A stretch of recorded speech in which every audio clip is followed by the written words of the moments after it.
The air still carried the acrid ghost of gunpowder over a Germany that was broken, yet somehow enduring. May 8th, 1945. The war was over, but the world seemed to have forgotten how to draw breath. Streets, once vibrant with the thunder of marching boots, now lay in a heavy, unnatural silence, blanketed by rubble and the lingering slush of winter snow. In Munich, a city in ruins, a young woman named Liesel, just 23, her frame hollowed by a persistent hunger that gnawed at her insides, bent over a cracked porcelain basin. With hands that trembled, she washed the stubborn soot of conflict from her face with melted snow, scrubbing away not just grime, but the tangible dust of surrender that clung to her very skin. Outside, the first American jeeps, like strange olive-green beasts, rumbled hesitantly down Sonnenstrasse. Their paint gleamed with an unsettling newness against the muted gray canvas of defeat. Liesel had been raised on a diet of relentless propaganda, indoctrinated since childhood that Americans were nothing short of monsters, ruthless, brutal beings who would burn, torture, and enslave. Yet as she cautiously peered through the jagged frame of her broken window, a different tableau unfolded. She saw a young soldier, his uniform a stark, alien green, looking no older than her own brother, who had tragically perished at Kursk. He paused, not to menace, but to simply extend a small, precious square of chocolate to a barefoot child whose eyes held a wisdom far beyond their years. Across the scarred, weary landscapes of Bavaria and Hessen, this quiet, unexpected scene began to repeat itself, a fragile, hopeful echo. Tanks, once instruments of terrifying destruction, now stood incongruously parked beside bakeries that had no bread to offer. The hesitant, almost forgotten sound of laughter began to drift through the very alleys where artillery had howled its terrible, indiscriminate song just weeks before. Germany as a nation had been stripped bare, left with nothing but the raw, visceral pang of fear. The relentless booming certainty of Nazi radios had at last fallen silent, and with their cessation, a new, unsettling void had opened. Now, pervasive, insidious rumors replaced the clarity of orders, whispered warnings that the Americans were indeed coming, and they would surely demand their pound of flesh, making the Germans pay for their nation's sins. But those initial days brought forth not the anticipated executions, but rather hesitant, probing questions. Not cold, calculated cruelty, but a surprising, disarming curiosity. Some GIs, clearly disoriented in the unfamiliar ruined landscape, simply asked for directions. Others, perhaps seeking a fleeting connection to their own distant homes and shattered lives, offered cigarettes in exchange for a faded photograph of a family that for many Germans had long ceased to exist. In the sprawling makeshift displaced persons camp outside Frankfurt, rows of women, their faces sharp with hunger and etched with a profound, weary disbelief, queued patiently for their meager bread rations beneath the tattered banner of the Red Cross. Beside them, a young U.S. corporal, his name Private James O'Donnell, a mere 21-year-old farm boy from Kansas, handed out tins of corned beef. He offered an awkward yet undeniably genuine smile as the women murmured their thanks in fragmented, broken English.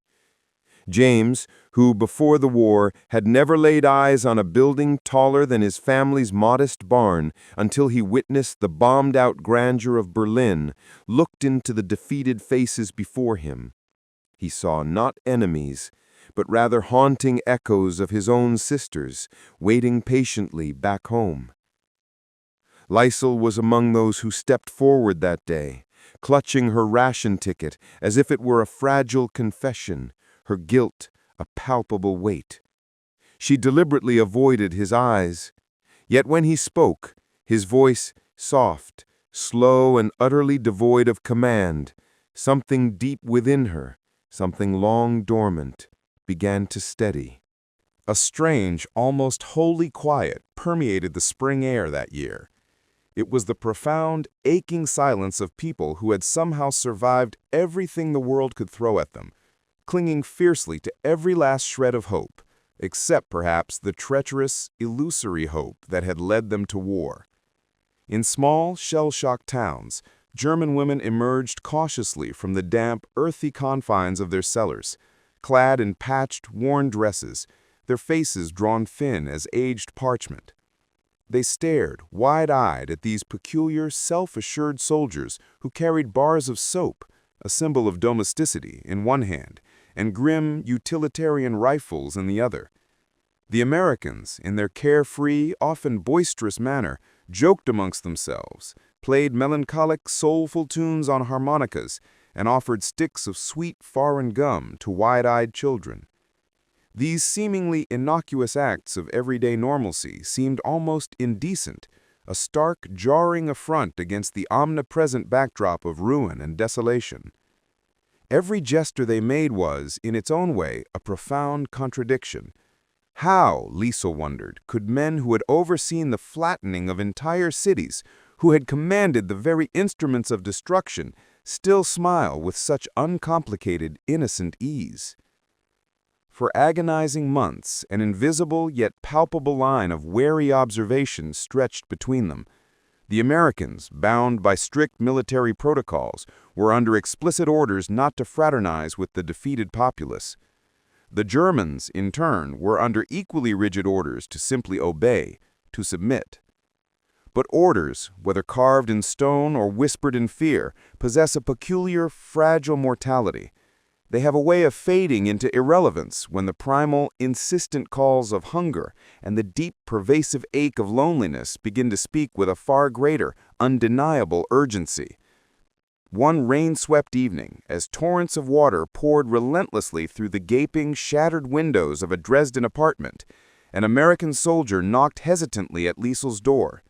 He wasn't on a mission to search for illicit contraband or to root out hidden collaborators. He simply wanted to know if, by some miracle, there was a working stove nearby where he could warm his cold, unappetizing rations. She hesitated, her mind instantly conjuring every terrifying poster she had ever seen, every grotesque caricature, every monstrous, dehumanized face that wartime propaganda had etched into her memory, warning her against these very invaders. Yet his eyes were undeniably weary, shadowed with a profound fatigue that transcended national identity, and his uniform was thoroughly soaked, clinging to his frame. Against every ingrained caution, against every warning, she found herself letting him in. Inside, in the dim, flickering light, he offered her coffee from a tin can, black, bitter, yet profoundly, miraculously warm. She hadn't tasted coffee in 3 long, desolate years. They sat across from each other, a vast chasm of language separating their spoken words, yet somehow, in the shared, pregnant silence, an understanding bloomed, richer and deeper than any words could possibly convey. Outside, the terrifying, familiar thunder of artillery was gone, replaced by the gentle, insistent rhythm of rain tapping softly against broken glass. For a fleeting, precious moment, she forgot who was the victor and who was the defeated. He then offered her a small, precious square of chocolate, and she gazed at it, mesmerized, as though it were pure, unblemished gold, a treasure from another, forgotten world. Elsewhere, across the shattered, rebuilding landscape, other women felt this same uneasy, yet undeniably human shift. In Nuremberg, a woman, risking scarcity, traded a precious loaf of bread for a simple, fleeting smile. In Cologne, another, defying all danger, bravely hid a wounded GI who had fallen from his jeep, a silent act of profound humanity. Compassion, a fragile, tender bloom in the desolation of war, spread quietly, often disguised by the urgent necessity of the times. Yet with it came the insidious whispers, from suspicious, watchful neighbors, from the ever-present, watchful, occupying officers, and from the spectral, haunting ghost of the Reich that still lingered, a pervasive shadow in their collective minds. Was this nascent forgiveness, or was it a profound, unforgivable betrayal of all they had been taught, all they had believed? Could a heart so thoroughly trained, so meticulously conditioned for hatred, truly relearn the delicate, fragile art of tenderness so quickly, so effortlessly? The Americans, too, found themselves navigating a moral and emotional landscape of profound uncertainty. Many carried the fresh, raw wounds of loss, their friends fallen in the brutal, snow-covered fighting of the Ardennes or on the bloody beaches of Normandy. Now, astonishingly, they found themselves extending aid, offering sustenance to the very people they had been relentlessly told were beyond redemption, beyond all human kindness. They were surprised, profoundly so, to find not rabid, unrepentant Nazis, but weary, grieving mothers, their faces etched with the harsh lines of privation, hungry children, their eyes too old, too knowing for their years, and young girls who flinched instinctively, involuntarily, at every loud sound, every sudden movement. The enemy, it seemed, was disarmingly, irrevocably human after all, just like them. Letters sent home from the front lines, from the occupation zones, began to subtly shift in tone, less about the triumphant glory of victory, more about the quiet, pervasive ache of pity, of shared humanity. "They look like us," one GI wrote, his words carrying the weight of a dawning, unsettling realization to his mother. "They just lost too much." By late summer, a poignant, almost miraculous transformation began to unfold.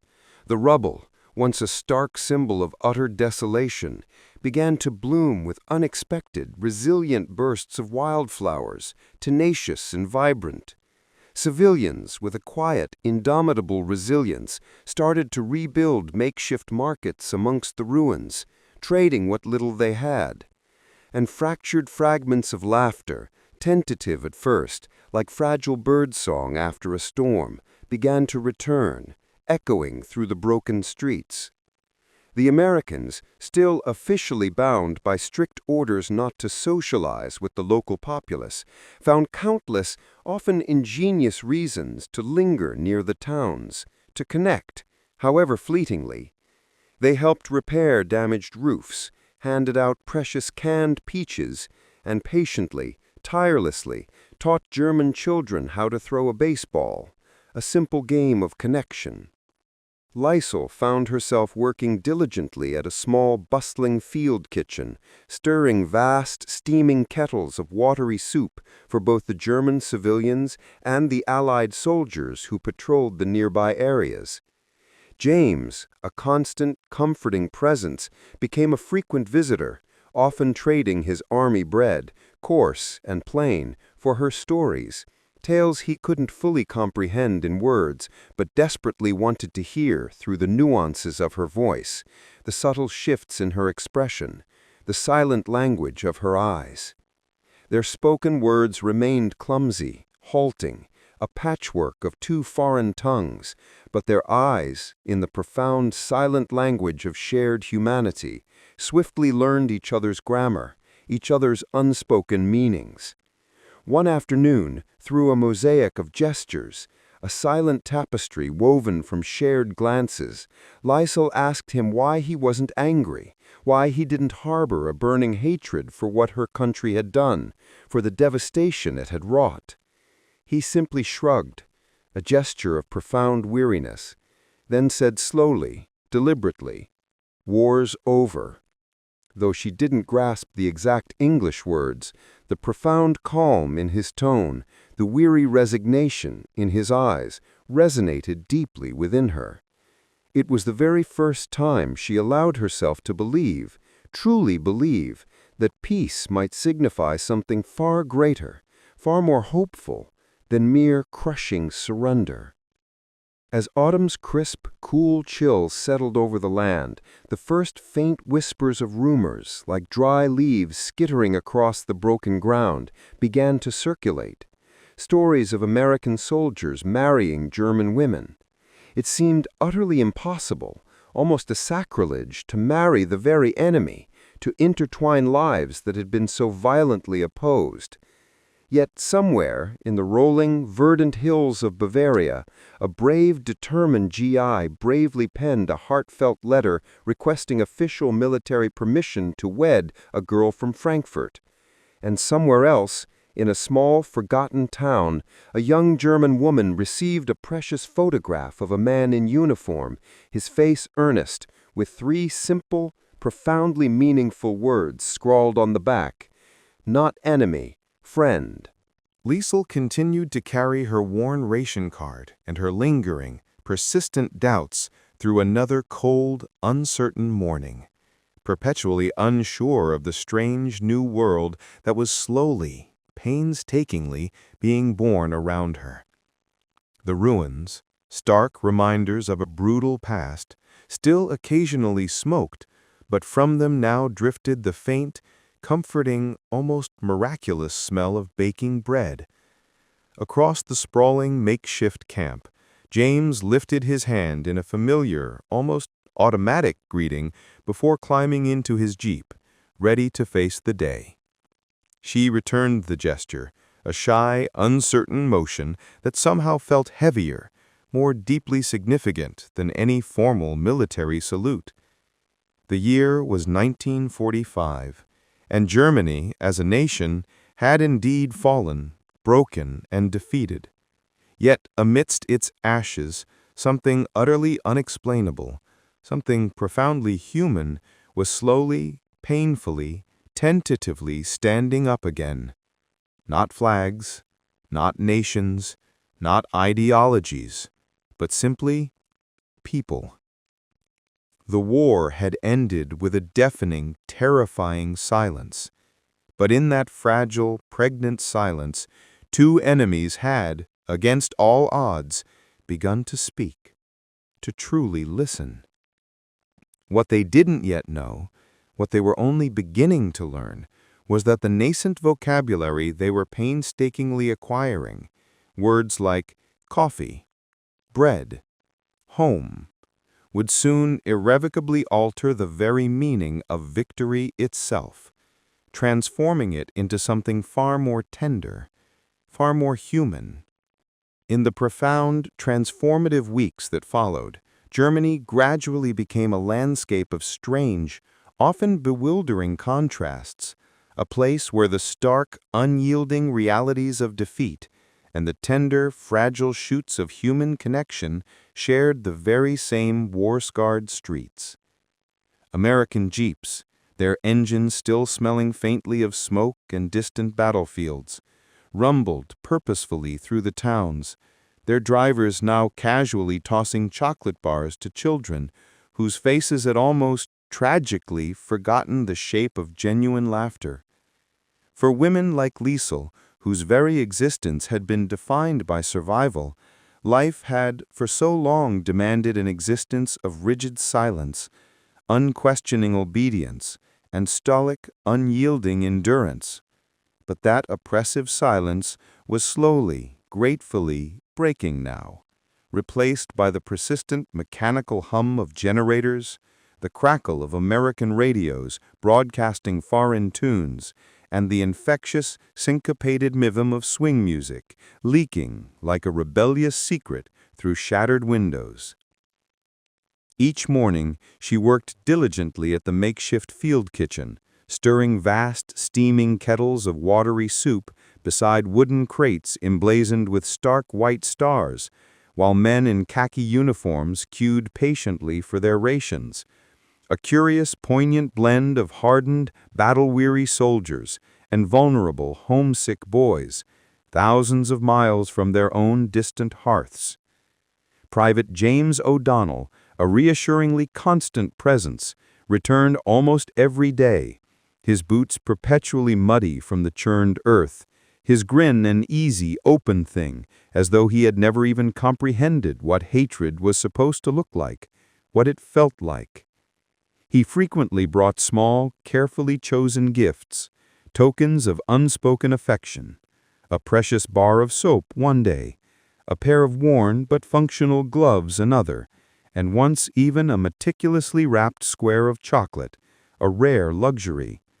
"For you," he would utter in hesitant, softly accented German, his voice gentle, then gesture conspiratorially that she must hide it swiftly, discreetly, before anyone else saw.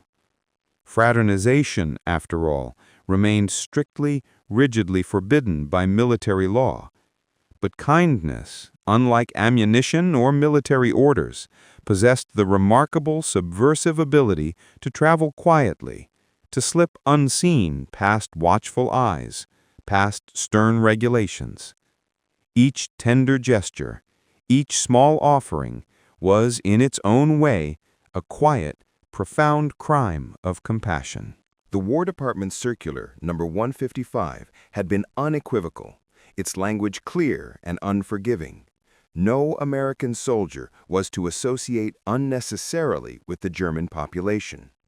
But soldiers, it became increasingly clear, were not merely automatons of orders, cold, unfeeling machines. They were forged from the raw, complex materials of burning curiosity, gnawing loneliness, and a profound, aching human need to feel truly, deeply human again, to reconnect with the softer, forgotten parts of themselves. Liesel's eyes, though still guarded and cautious, held a spark of life, a resilient flame that became a vital, irresistible anchor for James in the swirling chaos and moral ambiguity of the occupation. He had stormed enemy villages under heavy fire, crossed treacherous rivers in the face of relentless aggression, faced down unimaginable dangers on countless battlefields. Yet somehow, this quiet, unassuming woman, stirring soup amidst the desolate ruins, disarmed and frightened him more profoundly, more intimately than any foe. Every shared word, every lingering glance, every moment of unspoken connection risked severe, even career-ending punishment. Yet each day he returned, drawn by an irresistible force, sometimes to lend his strong hands to help her lift the heavy, steaming kettles, sometimes simply to listen, captivated as she hummed an old melancholic lullaby, a melody that for a precious few moments allowed him to forget the harrowing, insistent sound of gunfire, the screamings of the wounded. Rumors, like a persistent, insidious hum, spread rapidly through the camp, carried on the whispers of gossip and speculation. A German woman had been caught accepting silk nylons from a sergeant, a grave transgression against the unwritten codes of occupation. Another faced accusations of improper conduct for merely smiling too long, too freely at a passing patrolman. Liesel, acutely aware of the constant, watchful eyes, maintained a careful public distance from James, a facade of indifference. But the invisible boundary between stark, told survival and the burgeoning, undeniable tendrils of longing blurred a little more, softened a little more with each passing day, with each shared glance. One particularly rainy night, as torrents of water began to pour relentlessly through the gaping holes in the kitchen roof, James found himself helping Liesel pull a heavy tarpaulin over the vulnerable supplies, a simple act of necessity. His sleeve, a rough military fabric, brushed her hand, a small, seemingly insignificant touch, yet it ignited a profound spark, a flicker of warmth, in a world that felt utterly soaked in the cold, pervasive ash of war. They stood together in silence, their breath misting visibly in the cold, damp air, until she whispered, her voice barely audible above the drumming rain, "You should go." He nodded, a silent acknowledgment of the danger, but remained rooted to the spot, unmoving, unwilling to leave her. Across the length and breadth of occupied Germany, countless similar stories, untold and largely unrecorded, quietly unfolded behind drawn curtains and the sturdy, protective doors of cellars. Cafes, slowly, tentatively reopening under strict military supervision, often saw American soldiers discreetly slipping extra sugar cubes, a precious commodity, to German waitresses, their gestures a silent defiance of regulations. The local women, with a mixture of half-mocking affection and raw, desperate yearning, began to collectively call them Schokoladensoldaten, chocolate soldiers. The profound irony of the situation was lost on no one. The conquerors, awash in their seemingly endless abundance, and the conquered, defined by their persistent, gnawing hunger. But the exchange was never solely about food or favors, about material gain. It was about the fragile, precious act of remembering what gentleness felt like, what kindness tasted like, after years, long, brutal years of unremitting brutality and dehumanization. Liesel's steadfast friend Marta, a widow whose beloved husband had tragically perished in the frozen, unforgiving vastness of Russia, warned her fiercely, urgently, to stay away from the Americans. "They'll leave when the orders come," Marta whispered, her voice laced with bitterness and the painful echoes of her own abandonment. "And you'll be the one left behind, with nothing but shame." Shame was a familiar, pervasive enemy for the German people. It had been an unwelcome, constant resident in every German household, a heavy shroud since the moment of national surrender. Yet this time, Liesel felt a quiet, nascent defiance stirring deep beneath its heavy mantle, a small, stubborn flame refusing to be extinguished.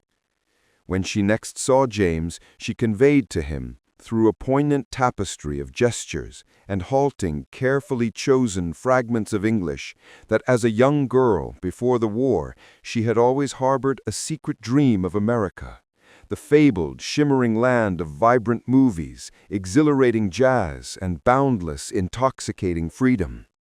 He laughed softly, a warm, genuine sound that melted some of the lingering cold. Then he pulled a folded magazine from his jacket pocket and pointed to a glossy advertisement depicting a radiant, smiling woman holding aloft a bottle of Coca-Cola. "That's not all true," he confessed, a touch of honesty in his voice, "but the smiles are real." The days stretched longer, filled with the laborious, often frustrating process of rebuilding. The Americans constructed new barracks, their presence solidifying, growing more permanent. The Germans, with a quiet, indomitable determination, began to rebuild their crumbling walls, brick by painstaking brick, and far more slowly, their shattered national pride. At night, the distant, intoxicating strains of dance music drifted from the soldiers' recreation tents. Melodies from Glenn Miller, the soulful voice of Ella Fitzgerald, the swinging rhythms of Benny Goodman.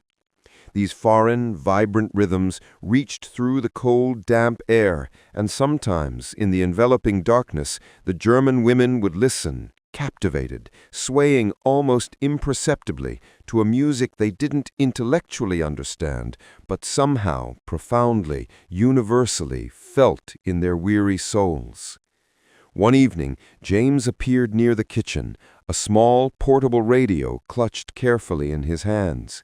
He gently placed it on the counter, patiently tuning it until the persistent static softened, allowing a poignant, beautiful song to drift, unburdened and free between them.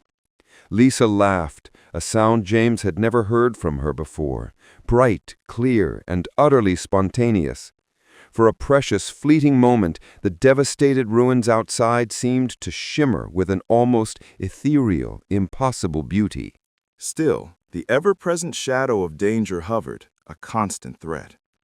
An American lieutenant, sharp-eyed and suspicious, spotted them speaking one afternoon and, with a stern, authoritative command, ordered James to report to headquarters. That night, Liesel waited alone in her small, Spartan room, staring out at the empty, silent street below, a chilling question echoing relentlessly in her mind. Did mercy, after all, have its harsh, unyielding limits? When James finally returned 2 agonizing days later, his eyes holding a bruised, quiet pride, a flicker of pain, he said only, his voice low, "They warned me." Liesel, her heart pounding with a desperate fear, asked, "You will stop coming?" He shook his head, a simple, firm, unequivocal movement. No. That exchange, stripped bare of elaborate words, raw and honest, was the closest either of them came to a heartfelt, profound confession. Elsewhere, stories mirroring theirs, whispered in hushed tones, began to multiply like wildfire across the land. By late 1946, the stringent, unforgiving fraternization bans were gradually softening, bending under the relentless, undeniable pressure of human reality, of human connection. Commanders, facing the undeniable truth, realized that hearts simply could not be rationed, could not be legislated, could not be controlled by official directives.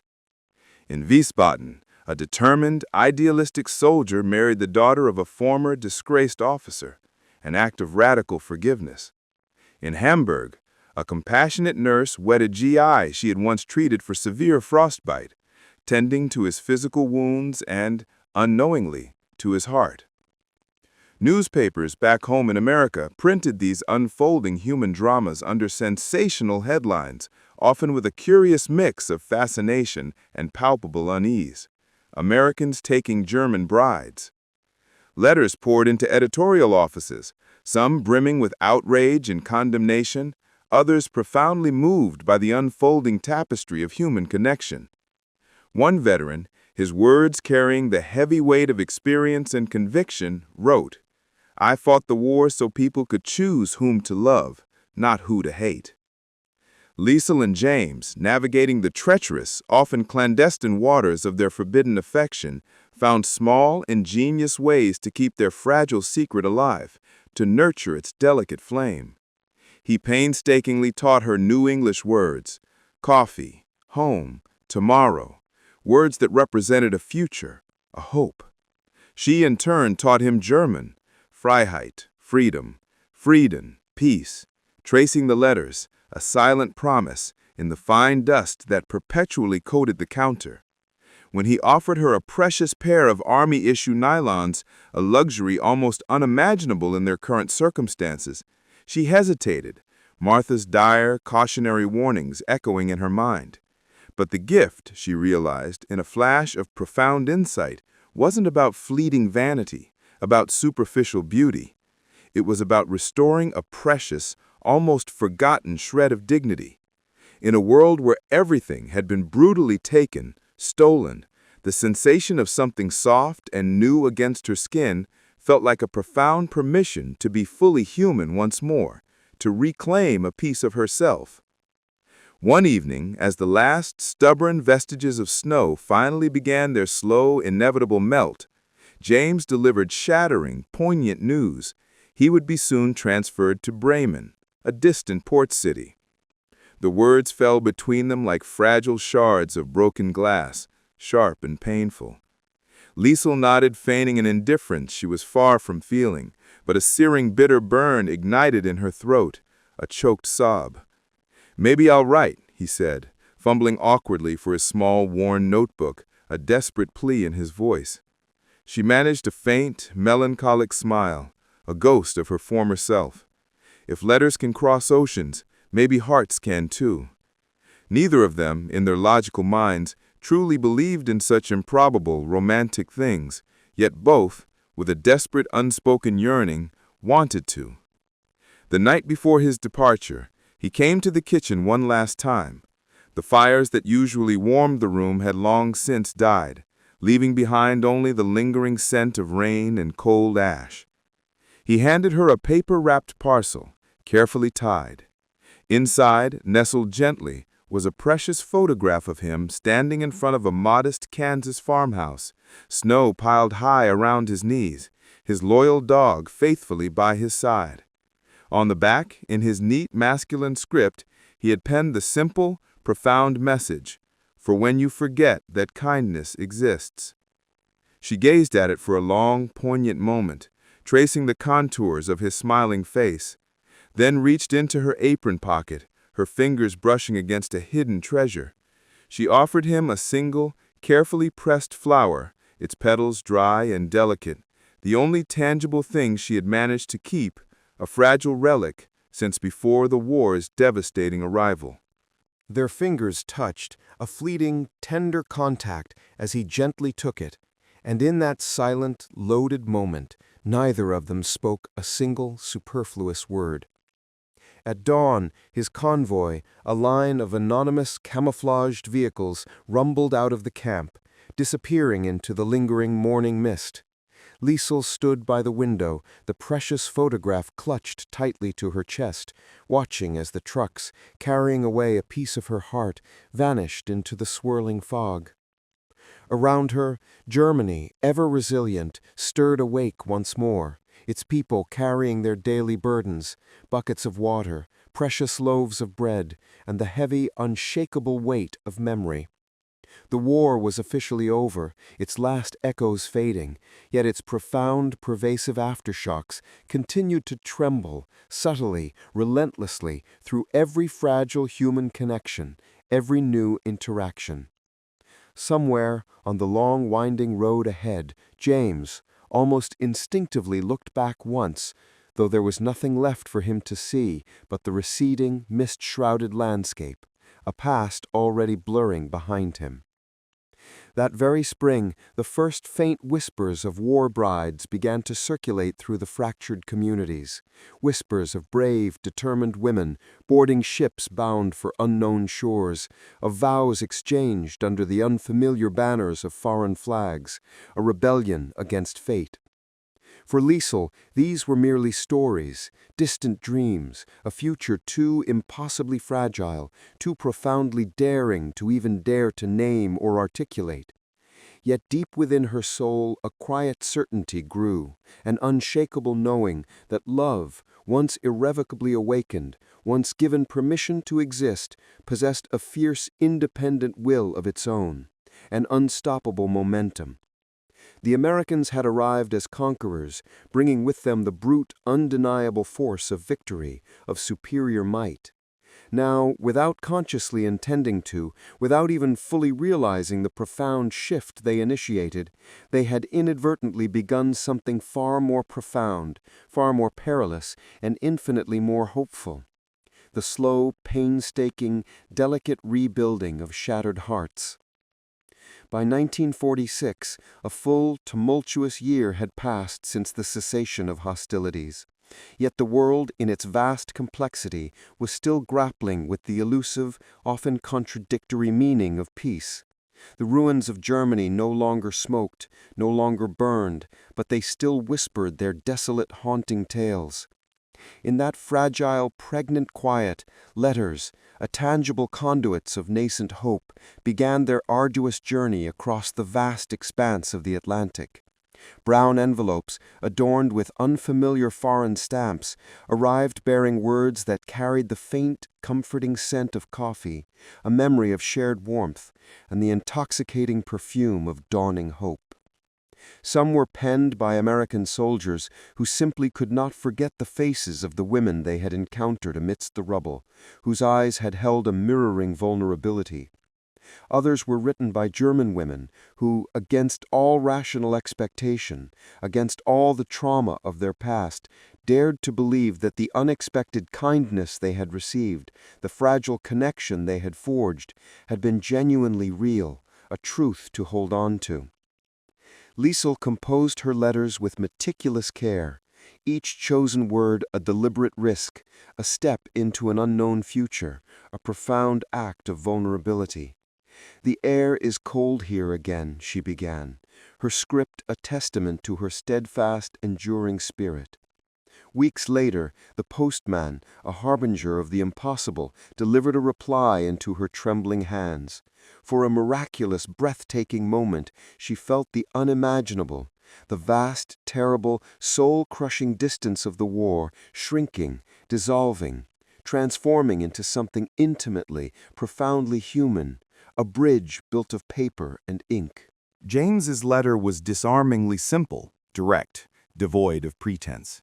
He wrote that he had been stationed in Bremen, diligently working with a transport unit, and that his thoughts often drifted back to her hands, dusted with flour, at the field kitchen, to the gentle, humming melody of her voice as she stirred the soup, a domestic symphony.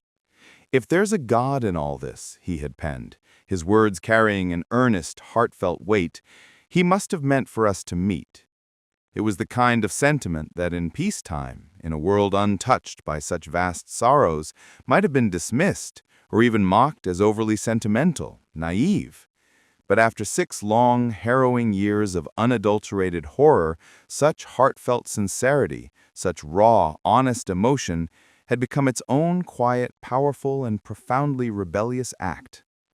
They continued to exchange letters through the Army's remarkably efficient postal service, their intimate words deftly slipping past censors who, perhaps, rarely bothered themselves with stories of tender human connection, too focused on larger political concerns. Rumors, fueled by a collective longing for normalcy, began to spread. The United States might, incredibly, permit its soldiers to marry foreign women, even former enemies. The news felt utterly absurd, too good to be true, like another paper-thin miracle, destined to vanish. Yet in December 1945, Congress, in a surprising revolutionary turn, passed the War Brides Act, officially allowing American servicemen to bring their foreign wives home. The act was amended soon after, crucially including German and Japanese women, the former enemies, now, astonishingly, potential wives, potential partners in a new future. In the grand sweep of national newspapers, this was merely a bureaucratic footnote, a minor legislative adjustment. But in the desolate camps and war-torn towns of occupied Germany, it resonated like the triumphant sound of 1,000 hearts, long locked away by fear and prejudice, finally gloriously unlocking, daring to dream. For Liesel, this new, terrifyingly hopeful chapter began with a question, painstakingly written in trembling ink, imbued with a future she could barely conceive. "Would you come to America?" She read his words under the dim, flickering light of a lamp, the world outside her window cloaked in a pristine, indifferent blanket of snow. To leave Germany, her homeland, meant the promise of safety, yes, but also the daunting prospect of profound exile from everything she had ever known, every memory, every familiar landscape. To marry meant stepping boldly, irrevocably, into a life she could neither fully imagine nor entirely comprehend, a leap of faith into the unknown. She had already lost so much, her family, her home, her nation's very pride, her sense of self. But the profound idea of belonging to someone who saw her not as German, not as the enemy, but simply, profoundly, as human, that, she realized, was a risk worth taking, a future worth fighting for, a redemption. When she finally wrote back yes, her heart was a complex tapestry of emotions, unsure if it was true love or simply the last, most beautiful, most courageous act of surrender to hope. The ensuing paperwork was merciless, a bureaucratic labyrinth of dozens of forms, intrusive interrogations, and exhaustive, scrutinizing background checks. Every prospective bride had to conclusively prove she wasn't a Nazi sympathizer, wasn't suffering from disease, wasn't, in essence, lying about her intentions, about her very identity. American officers inspected them with the same cold, analytical precision they had once applied to inspecting rifles, to assessing potential threats.